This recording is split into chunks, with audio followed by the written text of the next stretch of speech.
Good morning everyone. যিখিনি লৰা ছোৱালী অসম পুলিচৰ AB, UB, APRO বা হোম গাৰ্ড এণ্ড সিভিল ডিফেন্সৰ ফিজিক্যাল টেষ্ট পাস কৰিছে তেওঁলোকৰ বাবে এই ভিডিওটো বহুত বেছি ইম্পৰ্টেন্ট।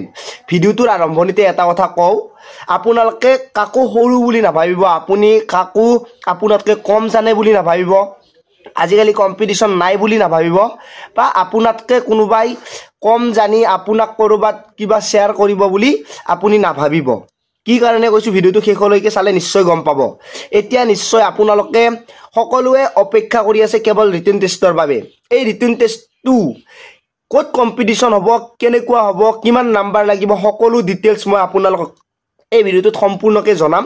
ভিডিওটো যদি ভালকৈ চাই মোৰ এক্সপিৰিয়েন্সৰ ফালৰ পৰা, যেহেতু মই মানে বহুকেইটা পোষ্টত পাছ কৰি ৰিটেন টেষ্টত বহিছিলোঁ, চাকৰিও পাইছিলোঁ, এতিয়া হোল্ড হৈ আছে, বহুতে গমে পাইছে। আৰু এটাত মই ৰিটেন টেষ্ট দিব পাইছিলোঁ কিন্তু মোক দিব নিদিলে।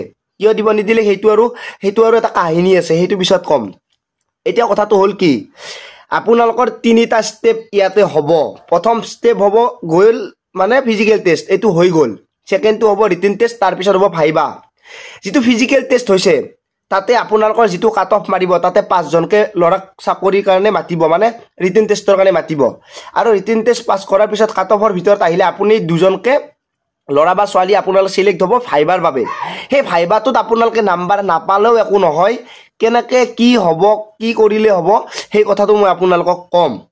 এতিয়া আপোনালোকক এটা কথা কৈ দিওঁ, যিখিনি ফিজিকেল টেষ্ট পাছ কৰিছে 5 জনকে যে ল'ৰা মাতিব, ইয়াতে কাট অফ যিমান যাব সেইটোৱে কাট অফৰ আপোনালোকৰ সময় সীমা এটা থাকিব। সেই কাট অফটোৱে আপোনালোকৰ বাবে ইম্পৰ্টেণ্ট হ'ব। কাৰণ কি, ইয়াতে যদি 1 লাখ ল'ৰা ছোৱালীও পাছ কৰিছে অসম পুলিচত, এই 1 লাখৰ ভিতৰত সকলোৱেতো নাপায়। ধৰি লৈছোঁ মই 3000 পোষ্ট আছে বা 5000 পোষ্ট আছে, 25000 ল'ৰা ছোৱালীয়েহে ৰিটেন টেষ্ট দিব পাব। সেই 25000 ল'ৰা ছোৱালীৰ ভিতৰত যদি আপোনালোকৰ নামটো থাকে তেতিয়াহ'লে আপোনালোকে ৰিটেন টেষ্টত বহিব, তাৰপিছত 2 জন চিলেক্ট হ'ব ভাইবাৰ বাবে। এতিয়া ফিজিকেল টেষ্টৰ যিটো মাৰ্ক কাট অফ যাব সেইটো সকলোৰে সেম থকা বুলি ভাবি ল'ব লাগিব। আপোনালোকৰ যদি কাট অফ 50 যায়, সেই 50 সকলোৰে কাট অফ বুলি ভাবি লৈ আপোনালোকৰ কম্পিটিশ্যনটো হ'ব ৰিটেন টেষ্টত। ইয়াতে মই এটা কথা কৈ দিওঁ, সকলোতকৈ ইম্পৰ্টেণ্ট বস্তু হ'ল এতিয়া আপোনালোকৰ বাবে ৰিটেন টেষ্ট। এই ৰিটেন টেষ্টৰ নাম্বাৰে আপোনালোকক ভাইবা নিদিলেও কথা নাই, বা ভাইবাত আপোনালোকে নাম্বাৰ নাপালেও কথা নাই। ভাইবা নিদিলে মানে কি, ভাইবাতটো প্ৰেজেণ্ট থাকিব লাগিব, সেইটো মাষ্ট বি, সেইটো আপোনালোকে বেলেগকৈ নাভাবিব। এতিয়া ৰিটেন টেষ্টটো কি, আপোনালোকে যিটো কাট অফ ফিজিকেলৰ যাব 30 যায়, 50 যায়, 51 যায়, সেইটোৰ ভিতৰতে 5 জন থাকিব। এতিয়া ৰিটেন টেষ্টত আপোনালোকে বহুতে কৈ আছে যে 80 মাৰ্কছ পাব লাগিব, 90 মাৰ্কছ পাব লাগিব, 95 মাৰ্কছ থাকিব, তেনেকুৱা ধৰণৰ বহুত কমেণ্ট মই পাইছোঁ। লগতে মোৰ লগৰখিনিও আলোচনা কৰি থাকে। 50 মাৰ্কছ আপোনালোকে এভাৰেজ যদি কাট অফ যায়, এতিয়া আপোনালোকে আৰু 50 নম্বৰ ক'ত থাকিব, আপোনাৰ থাকিব ৰিটেন টেষ্টত। এই 50ৰ ভিতৰত 100টা কুৱেশ্যন থাকিব, এটাত হাফ মাৰ্ককৈ থাকিব।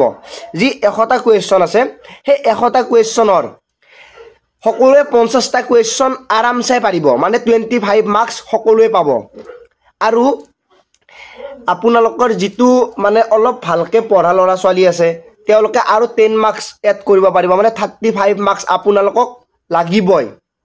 মানে মই এইটো কথা ক'ব বিচাৰিছোঁ, কম্পিটিশ্যনটো ইমান বেছি হাই লেভেলত হ'ব গৈ আছে।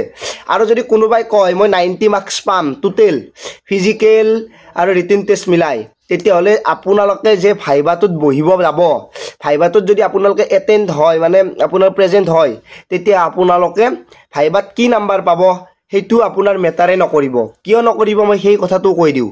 ভাইবাত আপোনালোকৰ নাম্বাৰ থাকিব 5, আৰু আপোনালোকে ৰিটেন টেষ্টত পাইছে যদি 90 পাব গৈ আছে, ইফালে ফিজিকেলৰ যদি 50 আছিলে, তেতিয়াহ'লে আপোনালোকে 40 মাৰ্কছ ৰিটেনত পাইছে। 40 মাৰ্কছ ৰিটেনত যদি এভাৰেজ আপোনালোকে পায়, আপোনাৰ 90 মাৰ্কছ হ'ব। আৰু যদি 85 কাট অফ যায় টোটেল ভাইবাৰ বাবে, তেতিয়াহ'লে আপোনাৰ 5 নাম্বাৰ বেছি আছে। আৰু আপুনি ভাইবাত গ'লে আপুনিতো 2 নাম্বাৰটো কমচে কম পাবই। কোনোবাই হয়তো 3 নম্বৰ পাব, কোনোবাই হয়তো 4 নম্বৰ পাব, কিন্তু আপুনি ক'ত কেনেকৈ কম্পিটিশ্যনটোত আগবাঢ়ি আছে সেইটো হৈছে ৰিটেন টেষ্ট। এতিয়া বৰ্তমান আপুনি ফিজিকেলৰ কথা বাদ দিয়ক, আপুনি যদি এটা ভাল নাম্বাৰ পাইছিলে তেতিয়াহ'লে আপোনালোকে ৰিটেন টেষ্টতো ভাল নাম্বাৰ এটা ল'ব লাগিব। কাৰণ ভাইবাটোৰ কাৰণে ৰিটেন টেষ্টতে আপোনালোকৰ কম্পিটিশ্যনটো হ'ব। মই এটা কথা সদায় কওঁ, ইয়াতে 3টা বস্তু ইম্পৰ্টেণ্ট, এটা হৈছে হাৰ্ড ৱৰ্ক, এটা হৈছে স্মাৰ্ট ৱৰ্ক, এটা হৈছে লাক। আপুনি হাৰ্ড ৱৰ্ক কৰি ফিজিকেল টেষ্ট পাছ কৰিছে, স্মাৰ্ট ৱৰ্ক কৰি ৰিটেন টেষ্টত ভাল নাম্বাৰ ল'ব লাগিব। আৰু যেটো আপোনাৰ ভাইবা আছে সেইটো লাখৰ ওপৰত ডিপেন্ড কৰিব। কেতিয়া লাখৰ ওপৰত ডিপেন্ড কৰিব?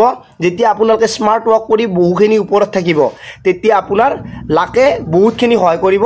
আৰু সেই লাখটোৰ কাৰণে আপোনালোকে নিজে হাৰ্ড ৱৰ্ক আৰু স্মাৰ্ট ৱৰ্কৰে গোটেইখিনি কম্পিটিশ্যনত আগবাঢ়ি থাকিব লাগিব। এইখিনি হ'ল মোৰ ফালৰ পৰা আপোনালোকৰ বাবে ইম্পৰ্টেণ্ট কথা। এতিয়া আপোনালোকে কি বুজি পাইছে কমেণ্টত জনাব। আৰু ৰিটেন টেষ্টৰ বাবে আমি লাইভ ক্লাছ সকলো এলাউ কৰি দিছোঁ, মানে লাইভ ক্লাছটো আপোনালোকে ডাইৰেক্ট চাব পাৰিব আৰু আপোনালোকে ৰেকৰ্ডেড ক্লাছো পাব। জিকে, মেথছ, ইংলিছ, ৰিজনিং সকলো ডিটেইলছ আপোনালোকে পাব। ইম্পৰ্টেণ্ট কুৱেশ্যন, মক টেষ্ট, লাইভ ক্লাছ, আপোনালোকে ৰেকৰ্ডেড ক্লাছ গোটেইখিনি এভেইলেবল কৰাই আছে। আপোনালোকে এপটোৰ লিংক ডেছক্ৰিপশ্যনত পাব, তাতে গৈ ডাউনলোড কৰি আপোনালোকে সকলো আপডেট পাব। আৰু মোৰ কুপন কোড জিতু পুলিচ বুলি বহাই দিলে আপোনালোকে সকলো ডিছকাউণ্ট পাব। ভিডিঅ'টো ডেছক্ৰিপশ্যনত লিংক দিয়া আছে, গৈ আপোনালোকে এপটো ডাউনলোড কৰি সকলোৱে আপডেটখিনি ল'ব পাৰে। লাইভ ক্লাছ বা আপোনালোকে যিমানখিনি ইম্পৰ্টেণ্ট বস্তু লাগে মক টেষ্টৰ পৰা আদি কৰি টপিক ৱাইজ গোটেইখিনি আছে। ভিডিঅ'টো সকলোকে ডেছক্ৰিপশ্যনত দিয়া আছে, গৈ আপোনালোকে ডাউনলোড কৰি ল'ব পাৰে। জ্ঞানদীপ বুলি প্লে ষ্ট'ৰত আছে। ভিডিঅ'টো সকলোকে শ্বেয়াৰ কৰি দিব নাপাৰিব। যদি চেনেলটো ছাবস্ক্ৰাইব কৰিব নাপাৰিব। আজিলৈ ইমানে, পুনৰ লগ পোৱাৰ আশাৰে মই জিতুমণি। জয় আই অসম।